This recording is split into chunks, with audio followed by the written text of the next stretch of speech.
Welcome to the party. I'm Sam Ekstrom of Locked On Sports Minnesota. The Vikings said, "We see your Devontae Adams trade, and we raise you a Cam Akers trade."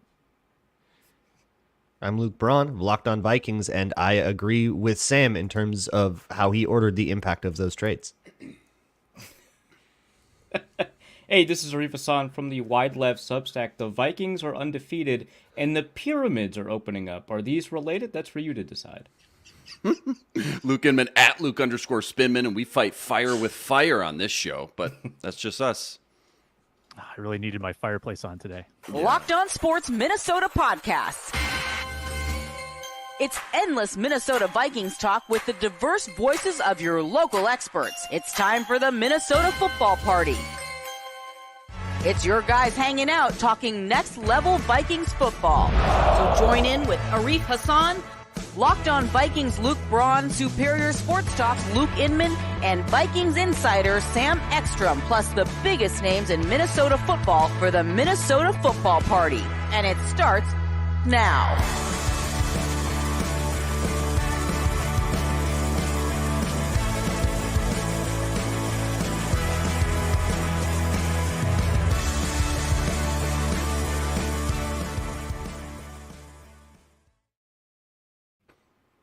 Hello, welcome in, and happy Thursday. It's the Minnesota Football Party on Locked On Sports Minnesota. We are live as we are every Monday and every Thursday. We're part of the Locked On Podcast Network, your team every day. Thanks for making us your first watch or listen today. And for your second one, check out Locked On Vikings with Luke Braun. Great daily Vikings content over there. Find the audio of this show in the Locked On Vikings podcast feed wherever you get your podcast. We have been covering the Minnesota Vikings for ages. We come together twice a week and give you the best Vikings content in town. Vikings-Lions on Sunday at noon. Gigantic game that we'll be previewing. We're going to give out crystal ball game balls. Looking into the future, the Vikings released the post-game speech from Kevin O'Connell. Who's getting the game balls after a possible Vikings win? KOC and B-Flow versus Dan Campbell and Ben Johnson. Those tandems battling in a chess match on Sunday. We'll get into the coaching matchup. Cam Akers' impact after the Vikings swing a trade. Week 7 picks. Ron Johnson joins the show. Tons happening on today's Minnesota Football Party that is brought to you by Prize Picks. PrizePicks.com/LockedOnNFL. Use code all lowercase LockedOnNFL to win $50 instantly when you play $5. So I know we all love a good KOC game ball speech after the game. And you already can hear him, right? Like he gives you the tease. He gives you the ramp. You don't know exactly who's going to get the ball. He gives you the preamble. And then there's the big reveal. Oh, it's Blake Cashman. Oh, it's Jonathan Grenard. And then he whips the ball and he almost decapitates Mark Wilf. It's great. Right. It's great. So classic tradition. Yeah. Classic Tradition of Kevin O'Connell throwing a ball and it not going where he meant it to. Wow. A tradition like no other, really. Shade really. thrown. So Spinman, We all saw him in camp, okay? We saw you, Kevin. Yeah. Yeah. the Jets. We got the tape. Jets We got all remember. 22 now. Yep.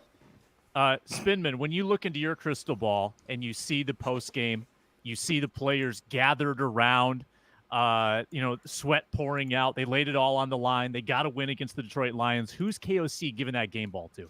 I think defensively, I think someone who's going to be able to, affect the run and the pass equally could probably put up a big day stat-wise, be in a position to make a handful of kind of splashy type of stops because the Lions are going to obviously try to run the ball first and foremost. So I think defensively, if I had to pick one guy, I'm going to go with Ivan Pace, especially with Blake Cashman potentially out. I think Pace is going to screen through a couple gaps like a missile that he is and make some big plays versus the run. And then we've seen him drop back, get his hands on the ball too. I think back to that Vegas game last year, had the game-winning pick to end it. So defensively, I'll say Ivan Pace.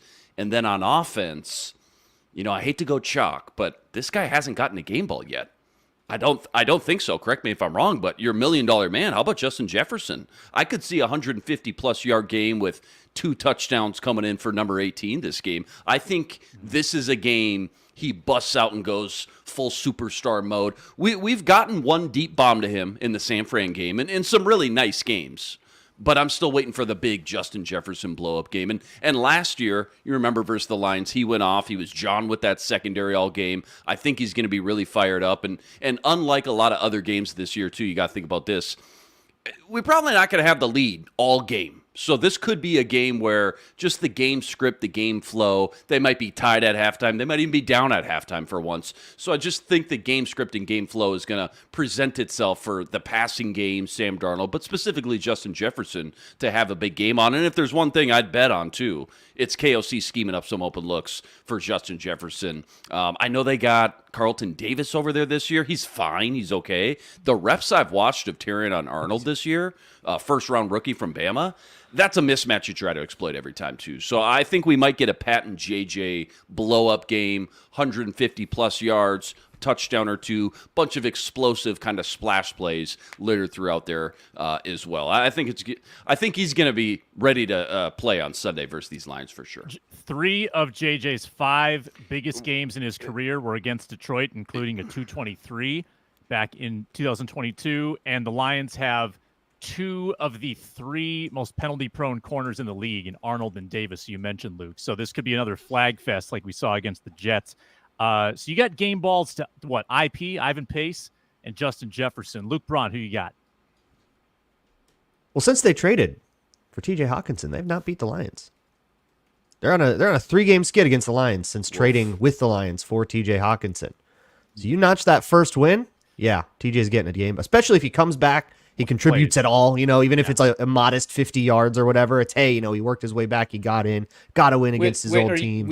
You said especially. Kevin would do are it. you suggesting that he's going to get the game ball if he's not even active? If they No. win? Okay. No. I can already hear this one. This one's already written. Can't you hear? Right? Like you This can hear game Kevin's meant a lot speech. to this 100%. guy. Yeah, when you can hear it. Started rehabbing 9 months ago. This game Who was could circled. this He had this possibly game be? circled. The schedule wasn't even out yet, and this game was circled. That's going to be. Oh, that's yeah. gonna be the Cam Akers, get over here. Where are you, Cam? Where are you, Cam? Get over here. KOC loves the revenge game angle. Loves it. I think all the revenge game guys have gotten the game ball this year. But TJ Hawkins, he's playing, right? He's absolute. This is such a big game. If you're Feels like worried the about, plan was to buy. Like that just feels like it's been the plan. Yeah, I don't care if he can't play in the Rams game for some reason. Fine, like you got to play in this game before the Thursday nighter. Arif. Yeah, so KOC loves revenge game angles. He also loves people who step up, right? I don't think Aaron Jones is playing. He said, who's to say? I don't think Aaron Jones is playing. I think it's Ty Chandler. And I don't think Ty Chandler's great. But, if he has an impact in the game, I think that's like kind of a cheat code to getting a game ball. So if he ends up, having like 60 yards rushing, 30 yards receiving, which maybe that's asking a lot. I see a pathway to him getting a game ball, replacing Aaron Jones. It's always tough. He loves, that kind of fill-in. And then defensively, he just kind of loves underdog stories. I know Josh Metellus has already gotten the game ball. You always have to acknowledge getting game balls. I don't know that we've got a ton of other, of those kinds of guys, but, because we had Blake Cashman. I think, did Grugier Hill get a game ball once? I think he did because he got a turnover on the Texans game. Yeah. Because I think that one he gave did. And that's a revenge. Yeah. It was, and he gave a game ball to everybody who got a turnover in that game. Yeah. So I don't know that there's as many underdog stories on the defense that have not already received game balls, but this feels like a Josh Metellus game. I've said on other podcasts that it's going to be tough because they're going to, condense the box. They're going to go really heavy, going to make it really difficult for the Vikings to go through safety. Maybe Josh Metellus doesn't see the field that often. Maybe that is the case, but it just feels like Metellus is going to have an impact regardless. Yeah, and probably playing a little linebacker too with Cashman out. They can use him more in the middle. Kamu Grugier-Hill is going to play 25 snaps in this game. How many turnovers is that worth? Like 3? 3 Isn't minimum, he good right? for like 1 every 10? Yeah. He'll produce one. Wait, what? He's going to play the whole game, no? If Cashman's out? So the second linebacker typically only plays like 30 Oh, snaps because a they're game going to be on in this dime a lot. defense. Gotcha. So, Yeah. so Pace would be the every down guy for Cashman. That's my guess. I'm guessing they like Grugier-Hill more in that secondary role. Yeah. Well, Yeah, and no. I think a lot of it too is that they've been in dime a lot because they've been like leading and going up Right. against Right. super speedy offensive personnel packages. So I wonder if the game does stay a little more even, which surely this Super Bowl contender will keep up with the Vikings into the first quarter. But like assuming that it is a more even game, there might be more two linebacker sets too, just because the Lions might want to run the ball more. Vikings and Lions 3rd and 4th in first half scoring this year. And obviously the Vikings tail off in the second half, but could be an early scoring battle with the way that these two coaches script the offense early. Could there have been a more like harmful bye week injury wise? You show up on Wednesday, you expect a clean bill of health, and you've got Phillips, DNP, you've got Patrick Jones, DNP, Cashman, turf toe, out for 2 games probably. Evans with a hip, and then Jones, I don't know what to make of the hamstring because it was a hip for 2 weeks, and now it's a hammy, and that concerns me more, honestly, that hammy is even in the equation. So I don't know exactly what to make of this injury report. Thursday tends to be the day that's actually more telling than Wednesday. Wednesday is a lot of veteran rest, but off a bye, I guess I would have expected more participation. You guys concerned? I think was it Seifert that was like that explained the deal with the hip and the hamstring. It's like the two things are connected, so it's just a weird thing about defining where the contusion is or whatever the problem is. Did he respond? Because I asked him that question. Somebody responded to me, not Seifert. They said it was always the hamstring hip insertion point, according to reports. I never heard that. Did you guys? I never heard that there was a hamstring element to this. I didn't know the two were I didn't hear one way or the other. It just doesn't feel like that crazy of a thing to the me. hip bones connected to the hamstring. That was not part of the song. Right. Two things next to public each other, school? man. We all saw where he got hit. But yeah, no, I mean, I think the hamstring element, I thought I heard about it like yesterday for the first time. But I think what Kevin is communicating is not that it was always reported as a hamstring. It was always a hamstring injury that has to do with the hip, and it just got reported as a hip. So I don't know, which is different from a hamstring pull. Like when you see the word hamstring, you think about like what Justin Jefferson dealt with last year. Mm-hmm. Totally different thing, different damage to the muscle, different healing process. Just because they're the same word on the injury report doesn't mean they're the same injury. Yeah. When we return, we're going to debate KOC B-Flow versus Campbell and Ben Johnson as far as coaching tandems go. This is a classic debate. It all happens when we return here on the Minnesota Football Party. We're brought to you today by Arena Club, and for most of us that enjoy collecting cards, the idea of spending a couple $1,000 on like a Luka or a De La Cruz or a Mahomes rookie card, it's not in the cards. If you love collecting, that's still some serious money to drop. Thanks to slab packs from arenaclub.com, it's possible to score gem mints for a fraction of their retail price. Arena Club's the only repack that provides real value, a complete view of all possible cards, and clear hit rates for each run. Arena Club slab packs are revolutionizing the repack game with transparency. After your pulls are revealed, they'll immediately be placed in your showroom for safekeeping, selling, trading, or auction. The Arena Club grading process is accurate, fair, and transparent, with a full grade rationale provided, an explanation of how your card was scored. Whether you're buying, selling, trading, or displaying, Arena Club is the card collecting platform you have to check out. Right now, you can get 10% off your first slab pack or card purchase by going to arenaclub.com/LockedOnNFL and use code LockedOnNFL. That's arenaclub.com/LockedOnNFL, code LockedOnNFL for 10% off your first purchase. We're also presented today by Game Time. And with Game Time picks, getting ticks has never been so Game easy. Time. You can get into Target Center, a win or go home game 4 WNBA Finals heartbreaker last night, but there's still one more basketball game at Target Center before the Timberwolves start up. These guys are killing me. Game Time picks with the curation makes it so easy. Views from your seat, panoramic views, toggle on the all-in pricing. They've got the most flexible customer service policy in the ticketing industry. Take the guesswork out of buying tickets with Game Time Picks. Download the Game Time app, create an account, use code LOCKEDONNFL for $20 off your first purchase. Terms apply. Again, create an account, redeem code LOCKEDONNFL for $20 off. Download Game Time today. What time is it? Game time. I think we nailed that one. Crushed it, guys. Crushed it.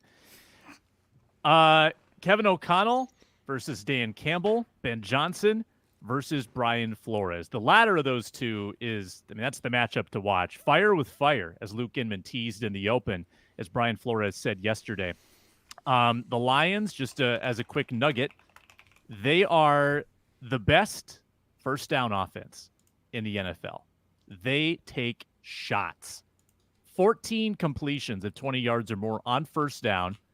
And as a result, they have the shortest to-go distance on third down in the NFL. And I feel like it's rare to have an offensive coordinator of Ben Johnson's caliber with a team for 3 years in today's NFL climate where coaching turnover is crazy and they're always looking for the next offensive mind. They've had him for 3 years, and I think that it's evident that it's a well-oiled machine. Going up against B-Flow on Sunday. So let's first talk micro with this B-Flow versus Ben Johnson matchup. But then I want to talk a little more globally. Like, what do we think of these tandems? KOC, Brian Flores, Dan Campbell, Ben Johnson. First, Arif, Brian Flores versus Ben Johnson. What do you make of that? I mean, it's a tough one. I had a lot of difficulty with it when I opened up the email 5 minutes ago and saw that this was on the docket. As you do. Yeah. No, it's tough, but because, Ben Johnson has been held in such high regard among, coaching circles, or at least the rumors of coaching circles, as an offensive coordinator for quite a long time. And I think Kevin O'Connell has kind of arrived a little bit later onto the scene in terms of that. But I would argue that Kevin O'Connell is a better coach, and I think it's really, really close. But O'Connell's capacity to adjust and adapt to the players that he has is almost unmatched. It is astounding what he's able to do offensively, and to continue to find ways to create space for players that don't typically find themselves a lot of space, or when players who are actually relatively good route runners or can find space create massive amounts of space for them. In my piece on the Vikings offense, Jordan Addison has one of the highest separation scores in fantasy points as data. I don't think Jordan Addison is the best route runner in the league or anything like that. I think a lot of it has to do with how Kevin O'Connell knows what Justin Jefferson can do. And I think that gives him an advantage in that. I think it's pretty slight. Obviously, Dan Campbell is a remarkable, coach. Kind of difficult just in terms of as a head coach. But I think I'm taking the Kevin O'Connell-Brian Flores tandem just because of how unique and adaptable, Brian Flores has been. That's interesting. I think I lean Campbell Johnson by a hair, maybe because Ben Johnson has done this a little longer than Flores with his team. And I give Flores some credit for last year, but ultimately the defense kind of floundered early and floundered late, and they were excellent in the middle. Johnson has had 3 consecutive years of a top 5 offense. And he's done and better players than Flores. I'm just, No, that's all that kind of fair. But also 3 years ago, when he was first kind of getting the ball rolling there, the Lions didn't have the weapons they have now. I mean, he was doing it with young receivers, and I've been told by Aaron Rodgers that that's impossible. You can't have success with young receivers because they don't know what's going on. But Ben Johnson somehow found a way to do it without actually a very talent-rich offensive group, and I think that's built up a lot. But he also did it with talent-rich skill core, but that offensive line has always been waxing people. Yeah, pretty good. Yeah. Yeah, and they leaned into that. And Ben Johnson leaning into that with the run game, not being afraid to lean into that with the run game and be patient about it, I think is a big part of this. Here, you want something on the micro level. Here is something that's probably going to be a challenge for Ivan Pace in particular. When the Lions pull, one of the things that's unique about them is that they're really good at mixing up who the puller is. Better than anybody else. A lot of teams that like to run gap, that like to run counter, or power, where there's a pulling lineman. True, Kale Chips. Can you imagine the Lions offense if they had a good tight end? Imagine if they had someone like TJ Hockenson in there. Couldn't imagine. But when they pull, like a lot of teams when they pull, they'll 99% of the time it'll be the guard and the tight end that'll pull, or it'll be the guard and the tackle. They're like there is a way that they like to pull it. There's a person that they like to have be the puller who they know is good at it, that they trust that's there. The Lions will pull the tackle, they'll pull the guard, they'll pull the center, they'll pull a tight end and the center. They'll mix it up so much. And so when you know who the puller likes to be and you're Ivan Pace, you know you can always shoot that gap. If you see that guy pulling, you can shoot that gap and go make cool TFLs. He has made that play a whole bunch this year. If you don't know who is pulling and it's that much harder to read, it becomes that much harder to make that play. So if Ivan Pace is getting TFLs in the backfield, we have figured something out. That's the canary in the coal mine for this like chess match here. But I think it's always a cool chess match, regardless of where you like rank them among coordinators against each other, which they never would because they're on different sides of the ball. It's two staffs that really like to be aggressive. Like I'll guarantee you we'll be on the postcast talking about someone's fourth down decision. I don't know which one, but someone's going to have a fourth down decision that we are talking about on the postcast. Guarantee it. That it's going to be that kind of game, and that means that the perception of who got the better of who might come down to one or two like super key plays and just whether or not they worked, not necessarily whether they're better ideas. And that's the razor's edge you live on when you live in the world of like only aggression, which is what makes this matchup so compelling and fun. It should be good TV. Just on vibes, I trust Ben Johnson to dial up a better fourth down than Kevin O'Connell right now. Is that wrong to think that? I feel like O'Connell's had like a ton of short yardage problems. So yeah, and Ben Johnson has a lot of experience dialing up fourth down plays. That's not nothing. I'll add to Luke's point about the way the Lions offense is structured. The amount of movement that they can do pre-snap in such a tiny space, because they condense their formations a lot. Yeah, they wild. love to condense and bring everybody into the box and then, throw a crosser to Jamison Williams over that. Yeah. Very 2019 Vikings.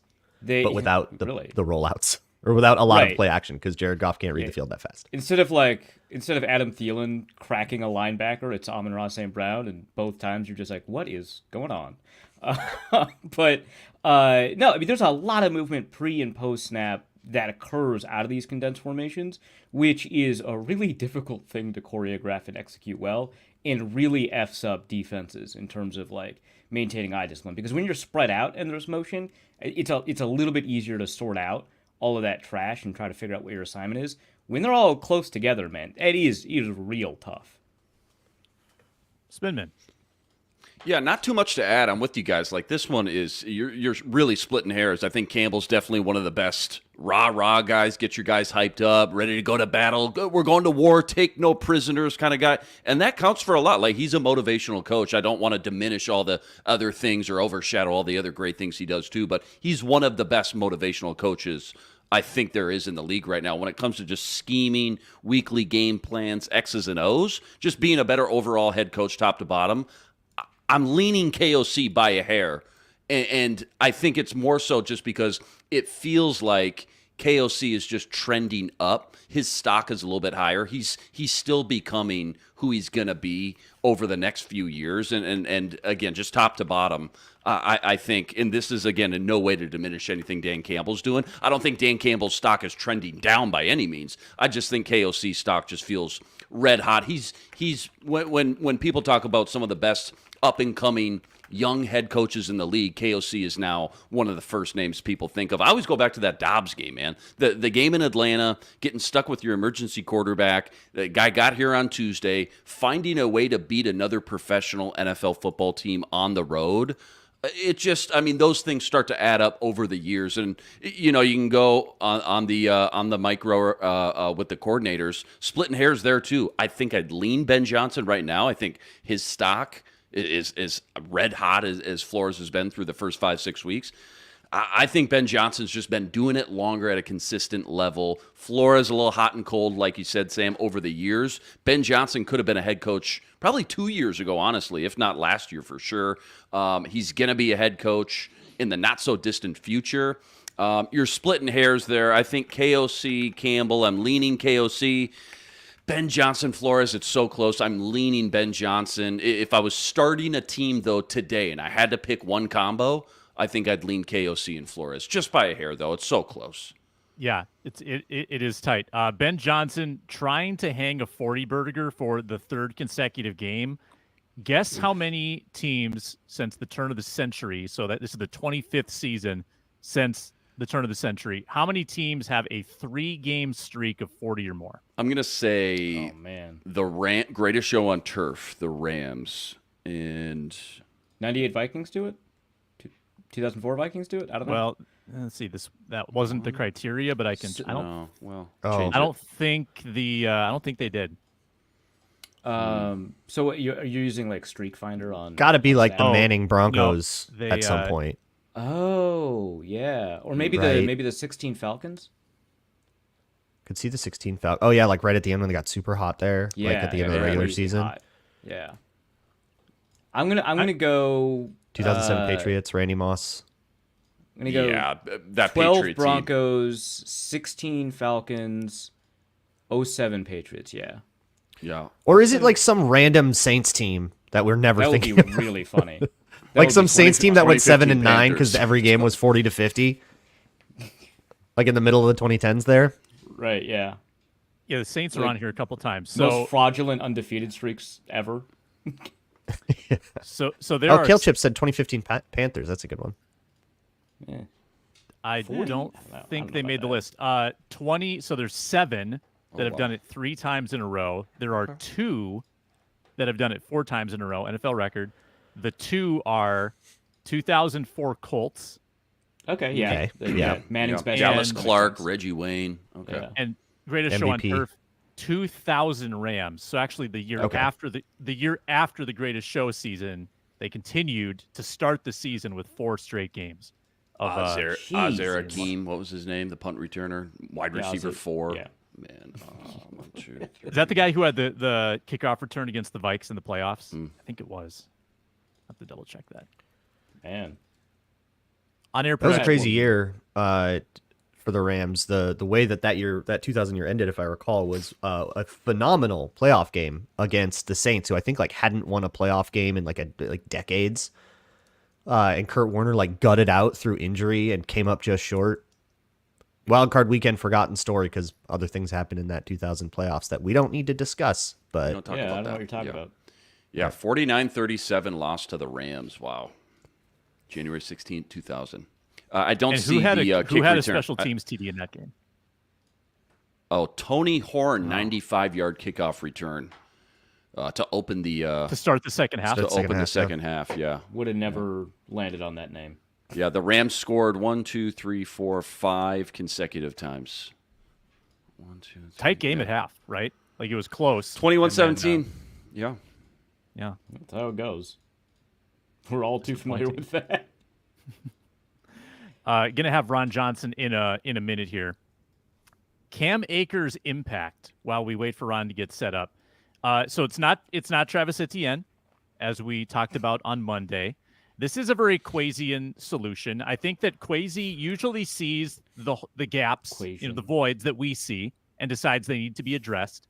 And rarely does he do it in the flashiest way possible, but he does it in a very cost-efficient way, right? And this is basically a free acquisition. KOC values the scheme knowledge, the continuity. He gets that with Akers. This is a suitable solution for me. I'm good with it because now you've got another option. If Jones is out long term, you don't have Myles Gaskin like forced into a significant workload. God forbid. I'm good with it. You guys good with it? yeah, it's a guy they wanted. fine. Yeah. Like they Yeah, wanted him before the that's it. season. And KOC then loves this guy, man. Find yeah, someone who weirdness. loves you like KOC loves Cam Akers and Johnny Munn. Okay.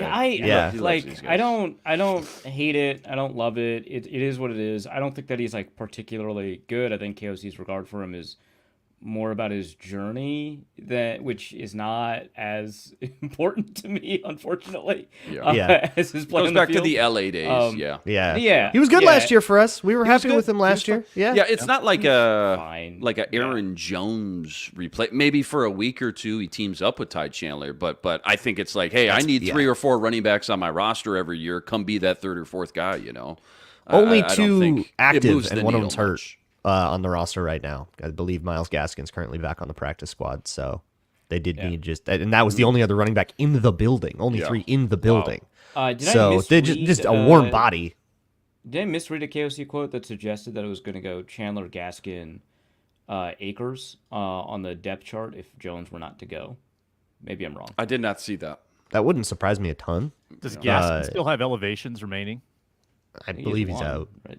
Oh, he's out? Because they did him waived 3 him times and then re-signed him. and then brought him to the 53. Hang on. Okay. Yeah, well, while you look that up, check that. we're going to have a word from one of our fine partners here, and then we'll talk to Ron Johnson on the other side of this on the Minnesota Football Party.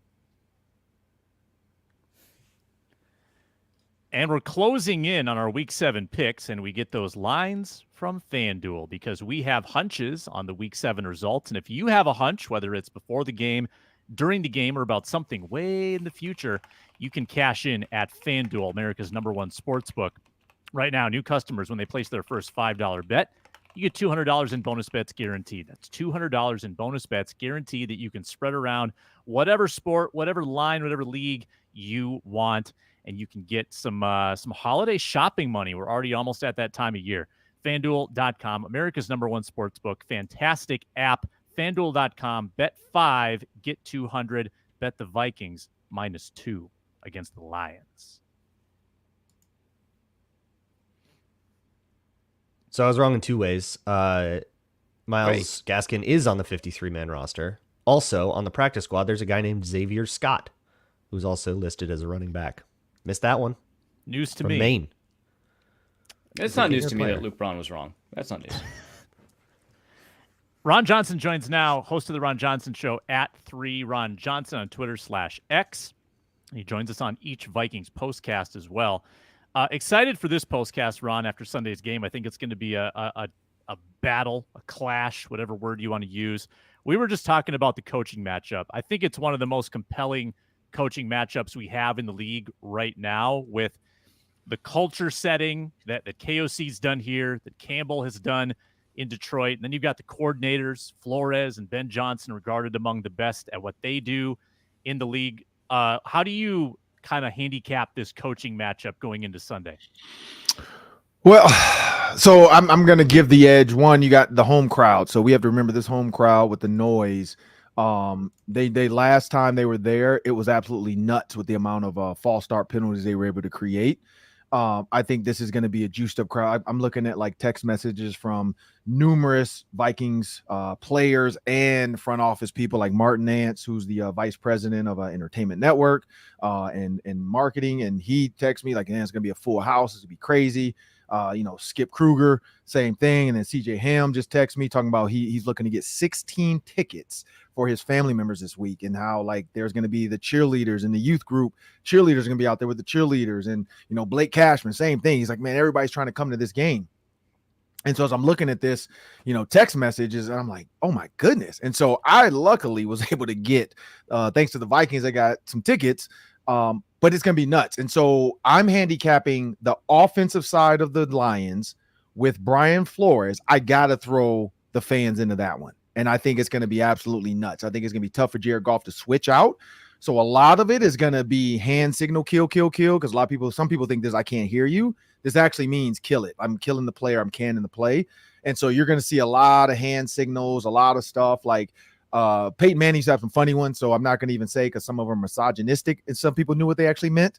But thank you. We appreciate the family friendly. Yeah, I'm not going to say what they are, but I'm going to say be aware of all the hand signals, because there's going to be a ton of hand signals from Jared Goff, because this crowd, especially on third down, this crowd's going to get loud. I do know when you look at the Lions, and we talked about this, Sam, first and second down for the Lions offense is one of the best, and they don't want to get the third down. So I hope the Vikings fans are savvy enough to understand that and say, like, we're just going to wait for third down to cheer.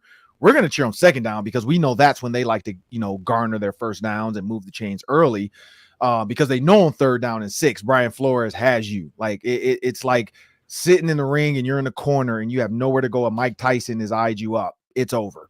And that's where Brian Flores is. And so handicapping that side of it, I got to add the fans, and I'm giving that to Flores. when you go to the Vikings offense versus the Lions defense, I got to put it a little bit more even there. I think the mindset of what the Lions defense has, I think the mindset of what Dan Campbell's put into these guys. Kevin O'Connell's going to have a quiet atmosphere, hopefully. I do know there's a lot of Lions fans coming to this. Like there was a message that went out internally that warned people from selling like Viking specific suite tickets to Lions fans because they know they can up that price and those people are willing to pay. So it'd be very interesting to see like the number of Detroit, because my family's from Detroit and I've already told them, hey, you can wear D hats, but we're not wearing Lions jerseys. The Vikings are taking care of you guys. So, we got some purple hoodies here. We got some Viking stuff that my mom, my sister, my brother-in-law can wear. So be ready. If anything, we're black. Respect the hospitality. I get it. Respect the hospitality. My mom knows. My mom's not a Lions fan anymore. My dad played for the Steelers, so she's a Steelers fan. My sister's a Steelers fan as well. I think my brother-in-law is default a Steelers fan because he met my sister. My dad was still alive, and so I think he kind of default became a Steelers fan. So I think they're well aware. But they're I can't stop the Detroit hats because that's everybody wears a Tigers hat. It's the Tigers, not the Twins, and not the Lions. But I will handicap that to the Vikings. I think it's going to be more even. Kevin O'Connell versus the Lions defense and Glenn, I think it's going to be even. I think defensively, I think Flores has the edge there. Hey, Ron, Brad Holmes, GM of Detroit. I think the stat is he's drafted more Pro Bowlers in the last 3 years than any other team or GM in the league. But when you think about the Vikes freeing up all the, dead cap from Kirk Cousins next year and then building around a quarterback on a rookie deal with J.J. McCarthy, which team? You mean Sam Darnold? Okay. Yep, I'm listening. No, J.J. McCarthy. They're going to build around him on a rookie deal. Sam Darnold. Oh, sure. Around Sam Darnold. Yeah. Well, how much are you paying Sam Darnold? He's going to be how much 2 more paying years. Sam? $25 million. I give him $25 a year. Okay. All right. Letting JJ sit again? Oh yeah. Okay. So, no, that's good. So that's good. So my question though, which team do you think is better suited for not this year necessarily, but for 2025 and beyond? Just knowing the way they're both built. BOFUM. Both of them. Both of them are they're both good. Like I honestly I think they both set themselves up for the future. Like this is what the NFC North is going to look like. I think you got Caleb Williams, you got Jordan Love, you got JJ McCarthy and Sam Darnold, and then you have Jared Goff. I think all four teams are setting themselves up to be really good. Like I don't think this is a flash in the pan. I think this is going to be kind of like what the NFC North looks like for a couple of years, not long term, but a couple of years, because you got some long in the tooth linemen on both sides. You got some older receivers with the Bears, even though they do have DJ Moore, but I think he's hurt. So when you look at that right now, I think for the next 2 years, the NFC North is set up to look like what it looks like. Like it's all about quarterbacks, and they all four have good quarterbacks. I do say I personally, again, if you're building around JJ McCarthy, we don't know what he is. So I would have to lean towards Holmes. Like I think he took all those picks and he hit a home run with a lot of these guys. You look at Williams at receiver, like he clearly is a home run and he just has to stay healthy. Like a lot of people were worried, like, oh, is he going to be a Jerry Jeudy? Like, no, he's not a Jerry Jeudy. This guy is good. He runs routes, he catches the ball, and he hangs out at 6 Mile Coney Islands. Like, it's not a lot of millionaires that want to go to 6 Mile and get them a Coney dog. You know what I mean? Like they might go to 8 Mile, but they're not coming down to 6 Mile. And so he like I constantly, because I'm on some Detroit Facebook page with friends, and I'm constantly seeing J-Mo posts like, oh, J-Mo just showed up to the 6 Mile in Nicollet, Coney Island. Like, I don't even know if I would go to 6 Mile in Nicollet, Coney Island. My grandma lives over there. Like, I would go to my grandma's house, but I'm not going to that Coney. So that man, one, he's respected by the city because the people know, like, don't mess with J-Mo. Like, we need this. But yeah, man, like I think Brad Holmes has done a great job. He deserves all the credit. And shame on the Rams because they leverage their future for one Super Bowl, and I guess it's worth it. Like they got a ring. We can have that. Where's Detroit's? We can argue that like they did get their ring. That's the whole point of leveraging your future.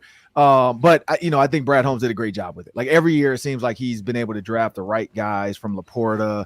You look at all the guys he's bringing in. Getting rid of T.J. Hockenson and getting Laporta. That was a move. Everybody's like, what? It worked out. So. I give him a heads up to him. So I'll go Holmes first. Like I like the Lions, and I think the Vikings. If JJ McCarthy is what we think he can be, then I think the Vikings are good. But if JJ McCarthy, I mean, again, I'm never gonna just sit up here and say he's the future. He's great. We don't know. We really don't know because Michigan, he didn't have to throw the ball. Like they ran the ball, and they're still not throwing the ball. So I mean, I don't know. We'll see. Michigan's never gonna. They're not throwing the ball at all. No, to your point, the Rams sold their soul for that Super Bowl. They traded Matt Stafford. The Lions got Goff and 2 first-round picks, and he used those 2 first-round picks. And again, more times than not, he's been nailing a lot of those first-round picks. And they got Montgomery, bringing Montgomery in. A lot of the Bears fans now are like, oh, my God, why didn't we wait a little bit longer? Like, it just – the Lions made some great decisions. Penei Sewell, same thing. You could argue which tackle, which lineman should they have taken. They took Sewell, and he's working out. So Amon-Ra, 5th round. Yep. Yeah, he's They're doing a that great job. That was a great pick. Well, okay, so, they've got a lot of weapons now, right? Before they were like an offensive line team. Now they've got all kinds of weapons along with that offensive line. I was on a Lions podcast the other day, and they asked me to make a bold prediction, and I don't know how bold this really is, but I wanted your take on it, which is that we're going to stop David Montgomery's touchdown streak. I don't know if we're going to win the game, but stopping touchdown. Running or passing? Any. Oh.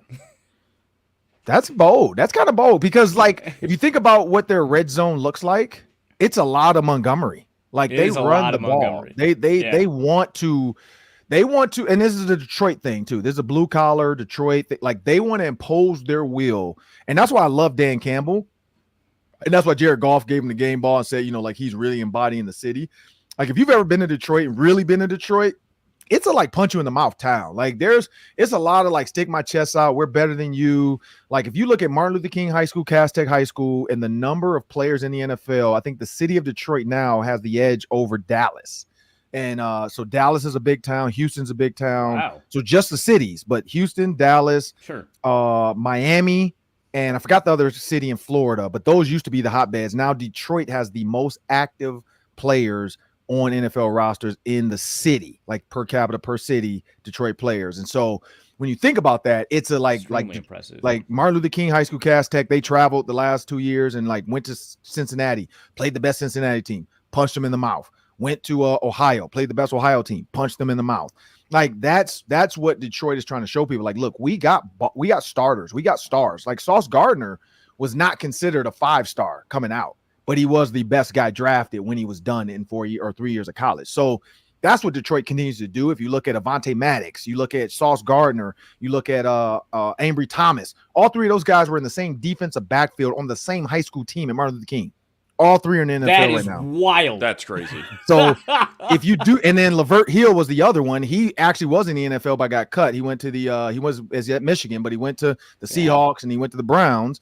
But they have 4 NFL guys, 2 corners and 2 safeties. Avonte Maddox. Can you imagine that? Avonte Maddox on one side, Ambry Thomas on the other. At corner, you got Lavert Hill on one side and Sauce Gardner on the other. What do you do as a high school team when you're facing 4-star defensive backs all going to college, like Pitt, Cincinnati, Michigan, and Michigan? You got 2 guys who went to Michigan, one went to Pitt, one went to Cincinnati, and you got to throw the ball on those guys. Like, come on, you don't. Like, it's 3rd and 13. You're running the ball. Ask that. I am not doing that. And so when you think about that, like to your point, David Montgomery embodies Detroit as well. You see guys not putting on the buffs, they got the sunglasses, all that stuff.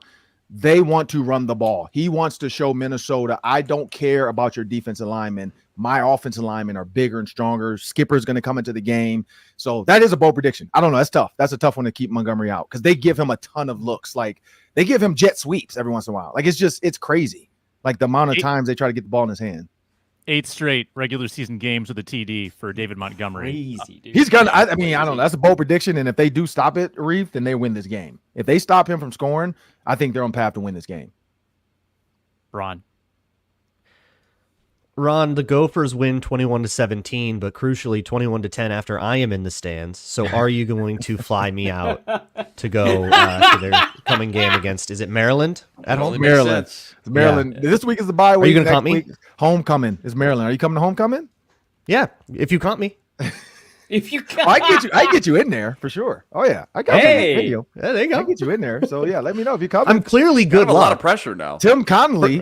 I'm good luck, but only in person. If I watch the only game I've watched on TV was North Carolina, so I have to come in person. Keep an eye on the sideline because Tim Connolly might be coming, and so I'm getting him some sideline passes because a friend of mine, Tim Connolly's kids go to the same school as a friend of mine who played for the Gophers, and so he reached out to me like, "Yo, Tim wants to come to the game, but he doesn't want the Timberwolves to set it up because he don't want people to know he's there. So can you get him sideline passes?" So So Tim Ron Conley. broadcasts it all over this show. Live, on we're live. YouTube. Yeah. Edit It's not, that. it's not out. official. It's not official. He's coming. Dad. It's not official yet. Also, they don't know they don't know the schedule as far as because they play Friday, right? Is it home or do we know? Like next week? The Wolves. Yeah, is it next week Friday or The Thursday? Wolves are in LA next Tuesday or Tuesday. Wednesday. Tuesday. And then they're back Friday. Yeah, I Luke in there. I'd have you're to pull it up. You're the Friday. schedule man. But so if they are back, Schedule, man. then he's looking at possibly trying to come to the homecoming game. Bron left. Bron's getting on a plane right now. He's coming. Because Friday back at home. Yep. So Friday. so he'll be here. He'll be here to go. Back at So home. so Friday they have a home game, and then he's potentially looking to come to the 2:30 kickoff, be on the sideline, and taking some Gopher football. Because I told him I was like I'll go for the beginning because I do the pregame show, but then my kids got volleyball that weekend. It's volleyball tournaments that Saturday, so I'm gonna stay for as much as I can for homecoming. And then I'm out. I'm too old to be like at frat row or something for homecoming now. Like I'm not doing all that. I'm gonna go down there, have a couple cocktails, go to the sideline, and then I'm out. But we'll see if Tim wants to come, depending on I'm guessing how that Friday night goes for him, and if he's up and ready to get out to a game. I think it's gonna be a solid one, Luke. And if you want to come, let me know. Ron will hook you Got up. it. Because then I mean we need you in the stand so that it just is 42-0 from the start. Just have you there. Right. Yeah, that's. It wouldn't have been that close of a game if we had gotten there on time. That's on me. Get in price. I'll learn What and was the grow. Get in price to the Rose Bowl on Saturday for that game. It wasn't Like a we've- little Game time. keys to the game graphic. Luke Braun in the stands is like the Yeah. first.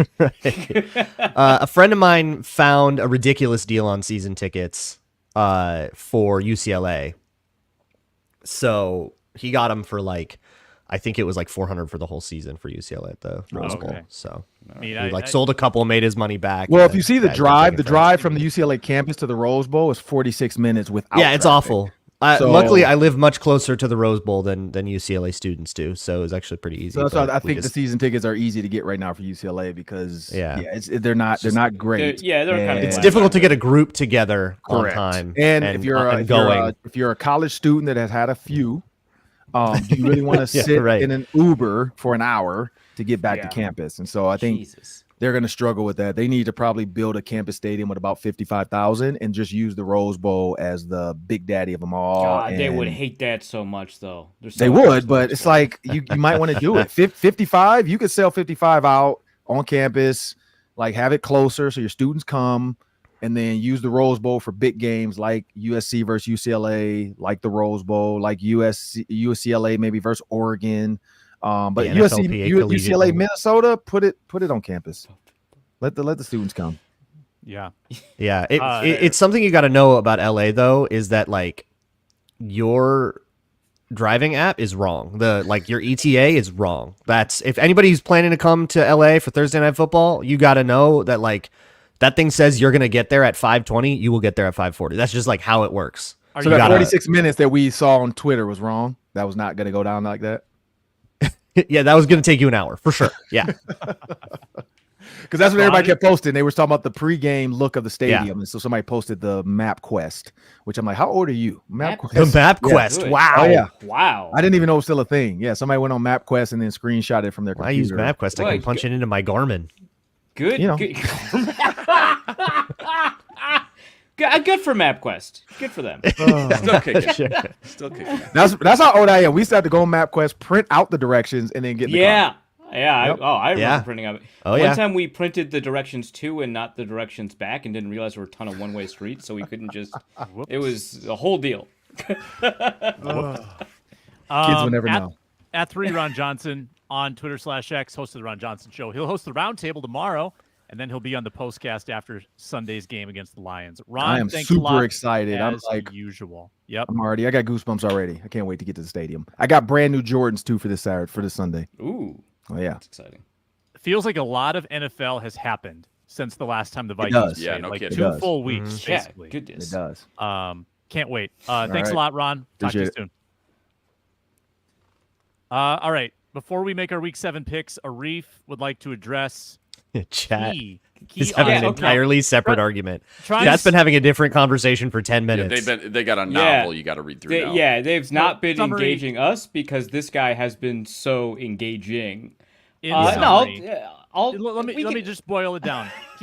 Key Ozzy, we respect when you just throw yourself into the fire in this Vikings chat. We respect the chirpers. We respect It's the fun. mavericks that jump in are willing to stir the pot. So Key is insinuating that the Lions are disrespected, Yes. that they are mad, Mhm. and that they are going to sell out our stadium with Lions fans, and also that the Lions are mad, also that they're disrespected and they're mad. I think There's I've a lot. summed There's it a up. lot of that. Well, okay. So the very top of it you missed, which is the thing that actually, caught my attention, which is that Flores disrespected them. Right. Yeah. Okay. Which is that's the thing that I was like, wait, hold on. This absolutely did not happen. So Key's whole point is that like the Lions speak very respectfully of the Vikings, but the Vikings didn't do that, and that never goes well. The only other team that does that is the Chiefs, which actually to me suggests that it actually very often goes well. But Flores spent like 2-3 minutes talking just about how good the Lions were. He uses phrases like "there are no weaknesses," and normally when you design a game plan, you say we're going to attack them this way or that way, but you can't do that. And then he lists off all. do I have the Patreon video for you? Yeah, he lists off. Oh all boy, of posted the this units. morning. He posts all the. He talks about all the units to talk about how good they are. He talks about how good they are a quarterback, how good they are a receiver, how good they are a running back. He talks about the offensive line, and then he says again, not a lot of weaknesses there. They're a really good group. They're physical. They're well. He spent like 2 minutes talking about how good the Lions were, which is where the fight fire with fire quote comes from, because he was like, look, if I can't attack a weakness, I'm just going to do what I'm good at. That's what he was saying, right? It's entirely because he respects the Lions and how good they are. And then Kiazi goes into the chat and talks about how disrespected the Lions are. The Lions, of course, one of the favorites to be in the Super Bowl this year. He talks about how this is a revenge tour. I don't know, revenge for what? They made it to the NFC Championship game. Weird revenge tour, in my opinion. And I guess there's like I guess Amon-Ra St. Brown just finds negative clips and talks about honestly, it on his out of all podcast. this, I want to go listen to the Amon podcast. Yeah, after that this, sounds like actually. incredible entertainment. And then We got to those find a clips way with the to rest make of it the Lions. to that podcast. I don't know. Yeah. He's if he wasn't a Amon-Ra Christmas St. Brown is football, overrated. Okay, go. Yeah, let's go. Ron produced the best bulletin board material with his Laporta rant on Monday, which I did post. That was by Yeah, the does way. he have a podcast? Yeah, let's get Laporta on a podcast. Yeah. I'm La Get him on the Podcast. Kelsey's podcast. That'd actually probably be pretty Podcast. good. Actually, that would, yeah, a La podcast. Goodness. But yeah, the assertion that the Lions are disrespected is like extremely funny to me, given how much people talk well of them. The fact that Amon-Ra St. Brown goes out of his way to find clips where people are quote unquote disrespecting the Lions and then doesn't mean the Lions are disrespected. It just means they have found a way to continuously generate or manufacture a chip on their shoulder. You know who else does that? Aaron Rodgers, Tom Brady. They're not disrespected. They just manufacture ways to do it. And I just think that you need to separate that in your mind as a consumer of media between players finding reasons to feel disrespected and manufacturing motivation, and people actually disrespecting the team. Like you need to live in reality. The players don't. They're in the NFL. They don't live in reality. Yeah, they don't, and they shouldn't. Yeah. If we're on a revenge tour thing with the Lions, I feel like the team they swept last year is not on that list. Like Lions 49ers, they're Yes. coming hard for that one. Yeah. Okay, Seahawks beat them. I get it. All right. Cowboys. Probably not. Cowboys was a good example. Yeah, because Cowboys, they that was a felt thing. Like, I wronged get it. by the officials. They put Dan Skipper out wide to make a point. Like that makes sense to some extent. Yeah, not But the Vikings. After the way the last two games went, which were closer than I think people like, it was a sweep, but both games were tight. And I think the Lions actually do see the Vikings as like, okay, they played us tough. They're going to be tough. Like I think they're not exactly going to not take the Vikings seriously or anything. They're 5-0. But I don't think that there is like an emotional, like revenge angle. I don't think there's a chip on their shoulder on this one. They haven't lost to the Vikings since week 3 of 2022. I do think it's funny that like there's stuff like why do you think Monty runs so hard? And it's like, did you watch him at like was it Iowa State? Iowa He's a State. pro, Iowa man. State. Yeah. He's a dog. Yeah, he ran insanely hard at Iowa State. He led the FBS in forced broken tackles by like a mile. Don't you remember the wasn't comp, close. the David Montgomery comp? It was like Yeah, feet yeah, of like LaDainian feet of Saquon Tomlinson. Barkley. Yeah. Like the guy runs hard because he is like God's running back. Like that's his whole deal. It's fine. It's not because he has a chip on his shoulder. It's because he's David Montgomery. He did it in Chicago too. Was he disrespected there? Probably more disrespected in Chicago than he was with the Lions, where he was outstanding and his production numbers were not. Like, it's just how it works. It is time for our Week 7 gambling picks. We are all profitable through 6 weeks, which is kind of amazing after Luke Braun's big hit of the Deeply kind of 2 amazing. touchdowns for David Montgomery.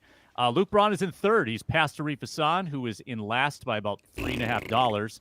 I'm leading at $12.61 off of our $1,000 mythical bankroll. Luke Inman in second at $11.45. Luke Braun picks first this week. Minimum $70, maximum $700. How much time do you spend on these emails we don't read? I was just following the rotation. I feel like I was like third last time, and but okay.